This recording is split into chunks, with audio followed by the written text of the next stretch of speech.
क्या आप मेहनत तो बहुत करते हैं, लेकिन परिणाम देखकर निराश हो जाते हैं?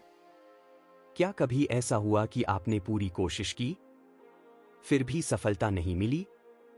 अगर हाँ, तो आज की यह वीडियो आपके जीवन की दिशा बदल सकती है। आज हम बात करेंगे गीता के उन श्लोकों की, जिन्होंने लाखों लोगों की सोच बदल दी।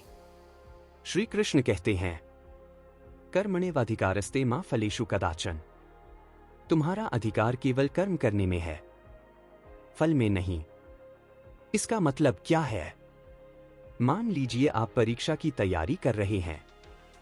आप पढ़ सकते हैं, मेहनत कर सकते हैं, लेकिन रिजल्ट आपके हाथ में नहीं है। अगर आप हर समय परिणाम के बारे में सोचेंगे, तो डर और तनाव बढ़ेगा। लेकिन अगर आप केवल कर्म पर ध्यान देंगे, तो आपका मन शांत रहेगा। जीवन का नियम, focus on action, not on result. Shri Krishna आगे कहते हैं, मां कर्म फल हेतुर्भुः। कर्म का कारण केवल फल मत बनाओ। क्यों? क्योंकि जब हम सिर्फ फल के लिए काम करते हैं, तो लालच, डर, तुलना और ईर्ष्या पैदा होती है। लेकिन जब हम कर्तव्य समझकर काम करते हैं, तो मन पवित्र रहता है। यही कर्मयोग है। अगला श्लोक कहता है, योगस्थः कुरु कर्माणि संगं त्यक्त्वा धनंजय। हे अर्जुन, आसक्ति छोड़कर योग में स्थित होकर कर्म करो। योग का मतलब क्या है? संतुलन। सफलता मिले तो घमंड नहीं, असफलता मिले तो निराशा नहीं। यही समत्व योग कहलाता है। गीता कहती है, दूरेन ह्यवरं कर्म बुद्धियोगात् धनंजय। सिर्फ स्वार्थ के लिए किया गया कर्म छोटा है, बुद्धि और विवेक से किया गया कर्म श्रेष्ठ है।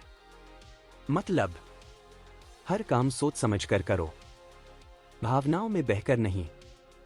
अगर इन 4 श्लोकों को जीवन में उतार लिया, तो तनाव कम होगा, डर खत्म होगा, मन शांत रहेगा, सफलता अपने आप आएगी।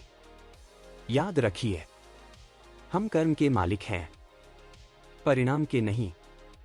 जब आप पूरी ईमानदारी से काम करते हैं, तो ब्रह्मांड भी आपका साथ देता है। अगर आपको यह ज्ञान अच्छा लगा, तो वीडियो को लाइक करें। ऐसी ही गीता के गहरे रहस्यों को जानने के लिए चैनल को सब्सक्राइब करें और कमेंट में लिखें, मैं कर्म पर ध्यान दूंगा, फल पर नहीं।